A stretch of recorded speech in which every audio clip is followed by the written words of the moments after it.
Hola chicos, al habla Nelian. Primero que nada, quiero disculparme por mi video anterior. Si alguno de ustedes tuvo la desgracia de tener que haber visto eso y sus tímpanos sobrevivieron, lamento mucho por lo que ya han pasado. Resulta que después de rigurosos estudios científicos, descubrí que usar un celular, que es un aparato diseñado para grabar y reproducir voces, es mucho mejor que un control de PlayStation para grabar mis videos. Oh, sorpresa. Pero bueno, eso, y ya conseguí música de fondo, o sea que los silencios incómodos ya no serán tan incómodos, pero un poquito. Entonces ya después de haber hecho el video sobre qué es Warhammer en general, estaba pensando, ¿por dónde empiezo? ¿Por dónde agarro Warhammer Fantasy? Y hay un problema muy grande con eso. Y intentar explicar cualquier tema de Warhammer Fantasy es como si te pidieran sacar una serpiente de un barril. Pero el barril está lleno de otras serpientes todas copulando en medio de una gran orgía sin control. Aún si logras coger una sin que te muerda, al sacarla vas a arrastrar a otras 7 y te van a morder el culo y el brazo también. ¿Qué es lo que quiero decir? O sea, no hay forma de hablar de un solo tema de Warhammer sin tener que explicar otros 3. Y esos 3 van a traer otros 3. Esto es como una pinche hidra. Por ejemplo, ahora voy a hablar del Imperio. Obligatoriamente tengo que nombrar a los enanos y a los orcos. Si voy a hablar de los enanos, tengo que hablar también de los elfos. Los 3 tipos de elfos. Y también de los Skaven.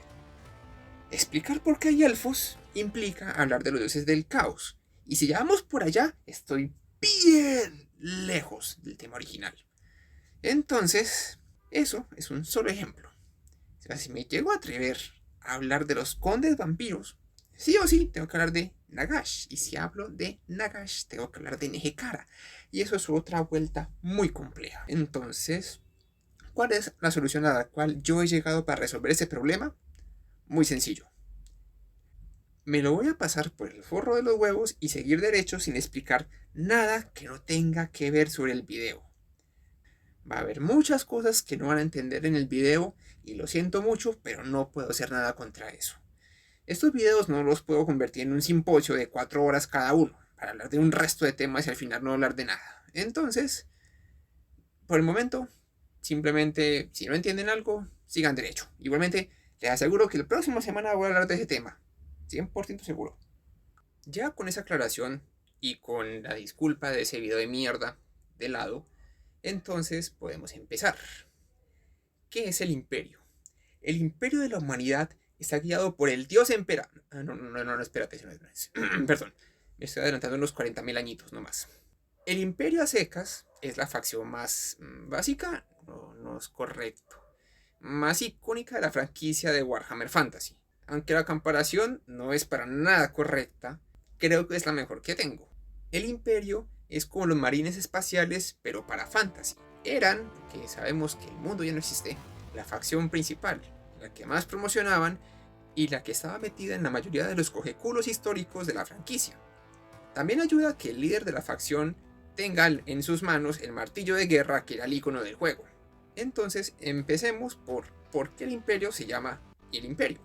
El imperio realmente no es un solo país, es un conjunto de 11 provincias, es realmente, que están unidas por su cultura, religión, lenguaje e historia de apoyarse mutuamente para sobrevivir, y de atacarse mutuamente por disputas de poder en igual medida. El líder de esta unión tiene el título de emperador y es escogido entre los líderes de las provincias, llamados condes electores, además de representantes de los 2 cultos más grandes del imperio, en una votación donde cada persona y mediano tiene un único voto. El conde que tenga la mayoría de votos es nombrado emperador hasta su muerte.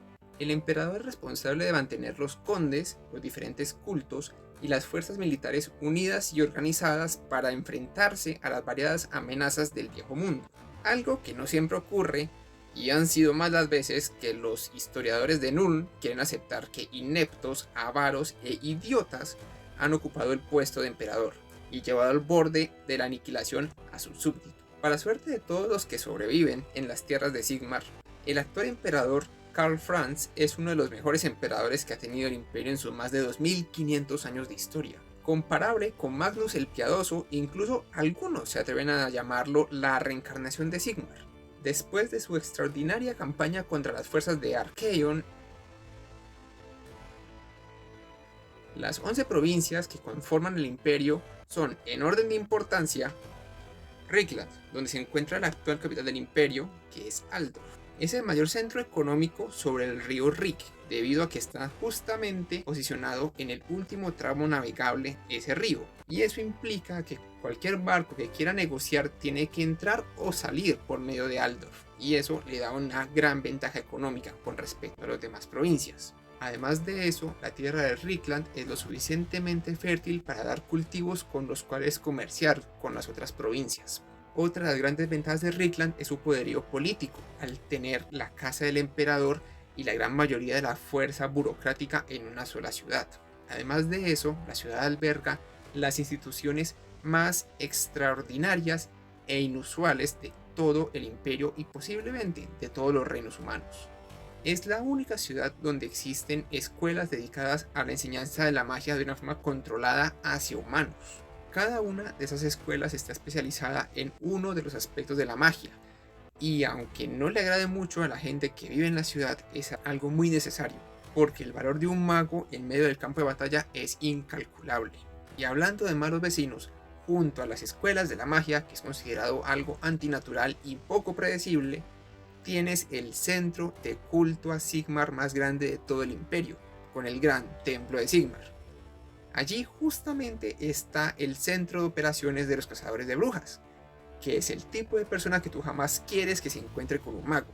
Junto a esos dos lugares increíblemente únicos está también el zoológico imperial, que es el lugar donde se albergan la gran mayoría de las bestias de guerra que utiliza el imperio. Además de tener el único dragón que convive con humanos y deja que un humano lo monte, específicamente el emperador. Entre otras instituciones que en otras provincias serían algo extraordinario, pero aquí son algo común y corriente, está la Universidad Imperial, que es la segunda, o la primera, según a quien le preguntes, universidad más prestigiosa de todo el imperio. Siguiendo a Rickland está su eterno rival Midland, una tierra donde la nieve, los bosques y los cientos de criaturas para nada amigables que los acechan crean una tierra dura e indolente con los débiles, pero que hace a las personas que viven en Midland igual de dura. Su capital es Middenheim, un bastión creado sobre la montaña Falschlag, que precede al propio imperio, centro del culto de Ulrich, donde su templo principal guarda la flama eterna que representa el poderío y voluntad de este dios en el mundo mortal. Midland no tiene mucho que ofrecer además de nieve, frío, madera y lobos, pero es el bastión mejor defendido de todo el imperio, tanto así que ahí fue donde se dio el asedio final de las fuerzas del caos hacia el imperio, que habría sido una derrota segura si no fuese por los esfuerzos sobrehumanos de las fuerzas de Middenheim, tratando de repeler a las fuerzas de Archaon. Dado que Ulrich es el dios de la guerra, el invierno y los lobos, en Middenheim se encuentran dos de las órdenes de caballeros más prestigiosas y conocidas de todo el imperio, los caballeros del lobo blanco y los caballeros pantera, que fueron esenciales en la derrota de las fuerzas de Archaon. En total contraste a Middenheim está Wissenland, que es la provincia más al sureste del imperio, bordeada por el bosque de Loren, donde se encuentran los elfos silvanos, y las tierras baldías, donde no vive realmente nadie que sea una buena persona. Además de ser un gigante agrícola y de tener un culto a Taal y a Raya más ferviente de lo normal, esta provincia no tendría nada que valga la pena nombrar si no fuera por su capital, Nuln. Nuln es la ciudad cosmopolita por excelencia en todo el imperio. Las mayores expresiones de arte, entretenimiento y cultura se encuentran en la ciudad, mayormente apoyadas por la condesa Emanuel de Nuln. El arte y el entretenimiento son muy importantes, pero eso no te va a proteger del próximo ataque de los hombres bestia. Para compensar esto, Nuln es al mismo tiempo la mayor forja de armas de asedio de todo el imperio. La Escuela Imperial de Artillería es un gran complejo de forjas que mantienen las baterías de armas de pólvora del imperio listas para defender a sus soldados. Algo que los generales imperiales han aprendido durante siglos es que no importa si tu enemigo es el campeón inmortal del dios de la violencia o un vampiro capaz de levantar hordas de zombies con un solo encantamiento. Un solo cañonazo bien pegado suele resolver esos tipos de problemas. Y si tu problema no se puede resolver con artillería, es porque no estás utilizando la suficiente cantidad. Otra cosa por la que es famosa Null es por tener las mejores universidades del imperio, aunque ningún egresado de la Universidad de Aldorf va a estar de acuerdo. Y gracias a eso es que la escuela de artillería cuenta como centro de enseñanza y fábrica de armas de asedio al mismo tiempo. Siguiendo con Talabecland, es la provincia más grande de todo el imperio. Está plagada por bosques en casi toda su totalidad. Esto lo hace un lugar muy peligroso por los goblins y hombres bestia que habitan estos bosques. Talabheim es la única ciudad considerablemente grande y por ende la capital de Talabecland. Es una gran fortaleza rodeada por una muralla natural que se dice fue hecha por el mismo Taal. Esta es la única provincia donde el culto de Taal, el dios de las bestias y lo salvaje, es mucho mayor que el de Sigmar o Ulrich. Incluso hubo un momento en que el culto de Sigmar fue vetado de toda la provincia. Ahora yendo a Averland, esta es una de las provincias más pudientes y lo hacen notar en sus ejércitos. Sus soldados son conocidos por usar uniformes llamativos y armamento caro. La fuente de su riqueza viene de la agricultura. Aunque sus tierras no son tan fértiles como en Rickland o en Ostermark, el clima más cálido de la zona les permite hacer el cultivo de frutas más exóticas, como uvas para vinos. Algo que caracteriza a la provincia son sus grandes viñedos que ocupan gran parte de su tierra. Como todo no puede ser paz y vino, Averland también tiene el nada envidiable honor de vigilar el Paso Fuego Negro. Esta es la ruta más usada por los invasores del imperio desde los Yermos del Sur y las Tierras Oscuras. La gran mayoría de ataques son de grupos de pieles verdes, pero siempre se pueden encontrar el raro grupo de humanos de los reinos fronterizos, o aún más improbable y mucho más preocupante, una expedición de enanos del caos. El flujo constante de invasores por el paso hace que los ejércitos de Everland sean muy curtidos en el combate de asedio. Volviendo a las tierras frías del imperio, vamos a Ostland. Esta es una de las dos provincias que comparten frontera con Kislev. Esta se le puede considerar la menos afortunada de ambas por tener el Mar de Garras al norte. Esto les abre un frente más que defender por las constantes incursiones de las tribus de Norska. Ostland comparte muchas características con Midland y Talabecland, una tierra fría, inhóspita, cubierta mayormente por bosques, con varias comunidades de orcos, goblins y otras cosas desagradables ahí dentro. Lastimosamente, Ostland no tiene mucho más que aportar económicamente al imperio más que infantería. La tierra es tan agreste que incluso mantener caballería no es eficiente en este lugar. La única ventaja de vivir en un lugar tan complicado y difícil es que si logras llegar a la adultez, vas a ser tan duro como la propia tierra de Ostland. Y ser duro es algo que vas a necesitar para sobrevivir en ese pedazo de bosque helado dejado de la gracia de Sigmar. La responsabilidad más grande que tiene Ostland es ser la primera línea de defensa ante las incursiones de las fuerzas del caos. Lastimosamente, Ostland está en la mitad del camino de cualquier banda de guerreros del caos con ideas graciosas y las tierras más fértiles y ricas del imperio. Este estado constante de invasión y la propia geografía de la provincia prepara a los mejores cazadores del imperio. Estos exploradores de Ostland acompañan permanentemente a las fuerzas del emperador.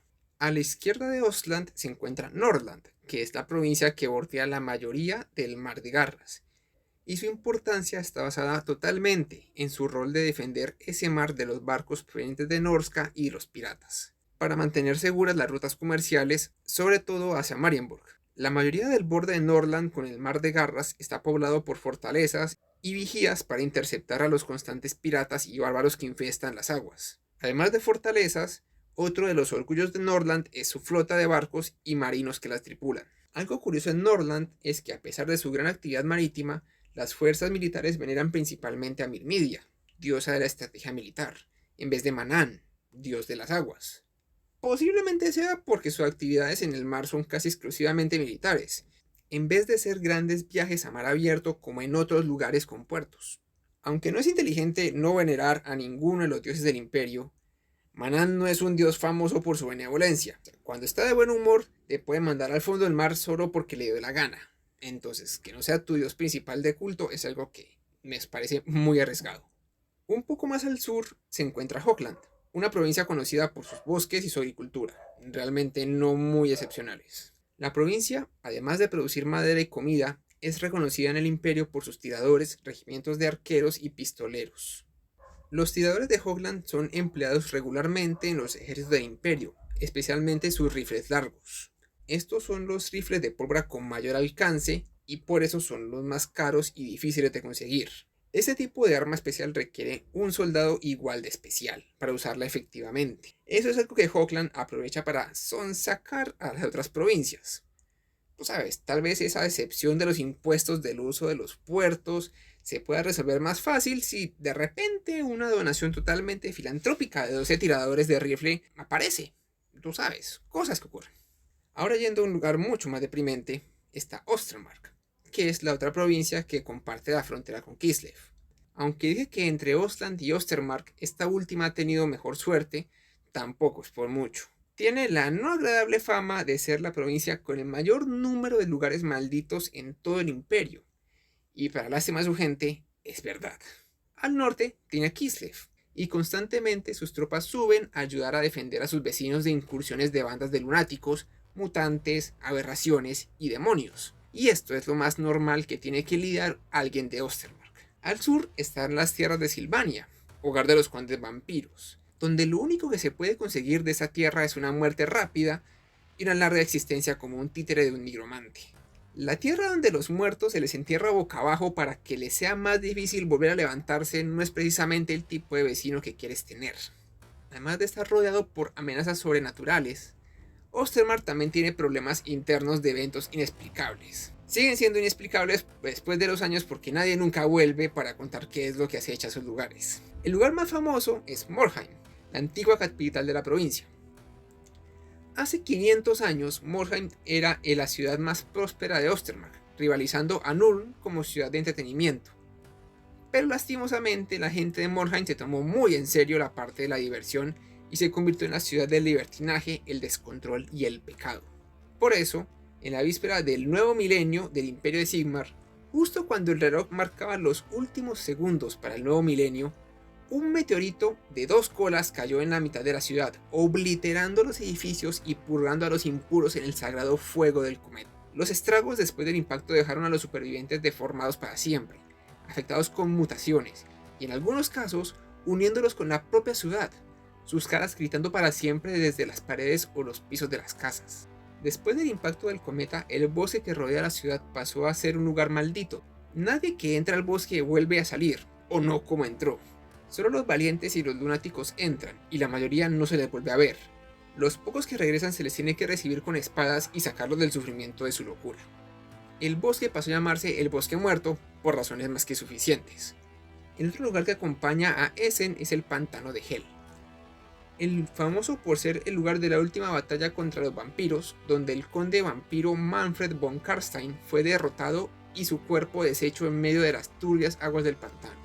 A pesar de que su muerte fue confirmada, los vampiros son muy tenaces y con una merecida reputación de volver de entre los muertos. No importa qué tan muertos creas que estén.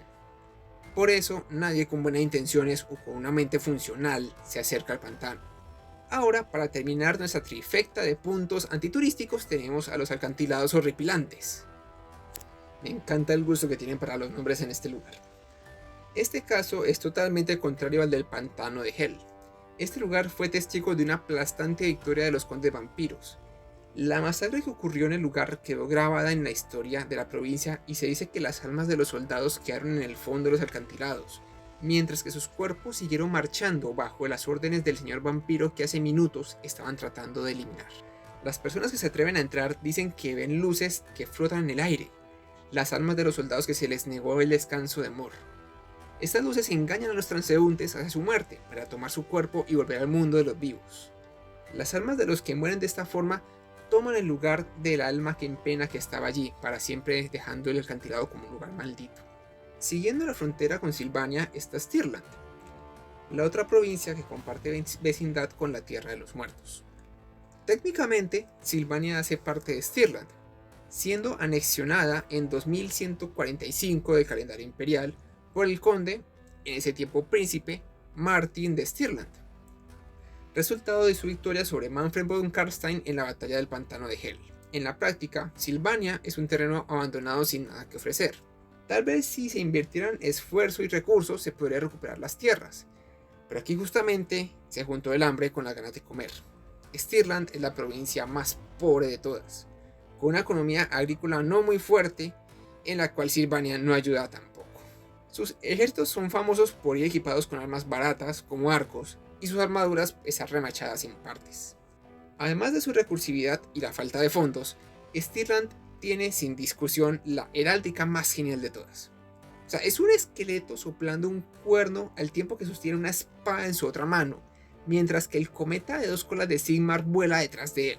El cuerno significa la llamada a la batalla, la espada, el alma de un guerrero, y el esqueleto, la cercanía a la muerte de la gente del imperio.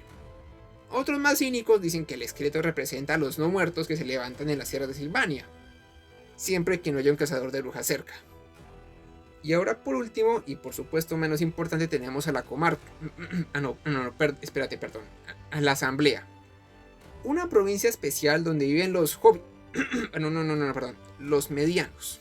Perdón si me confundo, pero es que siento que la descripción de una tierra increíblemente fértil, donde personitas bajitas y de patas peludas que viven sus días tranquilamente cultivando, cocinando, comiendo, fumando sus pipas y contando historias de sus antepasados, me recuerdan a otra cosa, pero no estoy seguro de qué sea. Me imagino que no debe ser importante, solo una copia barata de algo de Warhammer. Porque todos sabemos que Games Workshop es 100% original en sus ideas, y por eso cualquier cosa que se le parezca es una violación de derechos de autor. Recuerden chicos, que Games Workshop inventó el caos, las sombreras grandes y la palabra Warhammer. Si ven a alguien más osando usar esas ideas únicas de Games Workshop, salgan corriendo a denunciarlo. Puede que Games Workshop te dé un bono de $3 para Warhammer Plus, no sé. Volviendo a las bolas de grasa, la asamblea es una tierra especial entre las provincias de Averland y Stirland, otorgadas al pueblo de medianos por el emperador Ludwig el Gordo, después de que su chef mediano lo honrara con una cena digna de un emperador. El festival de platos ahogados en grasa le agradaron tanto a este emperador que no solo decidió ascender este mediano a chef imperial, lo nombró un conde elector con voto imperial y todo, además de decretar que las tierras entre Averland y Stirland, donde ya estaban establecidos los medianos, se les iba a dar independencia y nombrarla como una nueva provincia. Las tierras de la comarca, no en serio, sin querer, perdón, la asamblea, son las más fértiles de todo el imperio, lo que normalmente les daría una gran fuente de ingresos. Pero igual de fértiles son los estómagos de los medianos, por lo que al mismo ritmo en que cultivan, comen sin dejar casi nada para la exportación. Para suerte de los medianos, ellos tampoco buscan mucho en la vida. Tener una vida tranquila y constante de cultivar, comer, dormir, comer, fumar, comer y dormir es lo que ellos buscan. La idea de la aventura es algo excesivamente raro en los medianos. Si un mediano en serio quisiera buscar riquezas fuera de la asamblea, la mejor forma es siendo un chef o abriendo un restaurante, porque lo único que puede igualar a la capacidad de cocinar de un mediano es su capacidad para que sus peludas manos se apoderen de lo ajeno. Ahora, como una nota extra, voy a hablar de las Tierras Devastadas, que técnicamente no son una provincia del imperio. Pero siguiendo con las grandiosas ideas de emperadores anteriores, Dieter IV, emperador de la dinastía Unfähiger, decidió aceptar un gran soborno de los burgueses de Marienburg a cambio de la independencia de la ciudad, lo que causó su deposición como emperador inmediatamente. Las Tierras Devastadas es la provincia que más riquezas genera de todo el imperio, y eso suena imposible. ¿Cómo es que un lugar con ese nombre sea el más próspero de todos? Pero todo tiene una buena razón. Casi la totalidad de la tierra es un pantano, interrumpido de vez en cuando por parches de tierra más fértil y sólida que es provechosa. La única excepción es la ciudad de Marienburg, a leguas la ciudad portuaria más próspera del imperio, o que sería parte del imperio si no la fueran vendido, y que entra en competencia con los centros de comercio del resto del planeta. Su posición provechosa como punto de entrada y salida marítima de todo el imperio le ha dado oportunidades de comercio provechosas desde hace siglos. Realmente no esperaba que eso fuera a ser tan largo y tirarme 20 minutos hablando solamente de las provincias del imperio. Por el momento voy a ir subiendo los videos por pedazos para que eso no se vuelva un video larguísimo de 3 horas. Esto no era lo que tenía pensado inicialmente, pero con eso me voy a ir por el momento. Hasta luego, he sido Nelian y espero que este video haya sido de su agrado. Nos veremos próximamente. El otro lugar que acompaña a Essen es el pantaño tan marica. Recuerden chicos, Games Workshop inventó. Le ha dado oportunidades de unidades.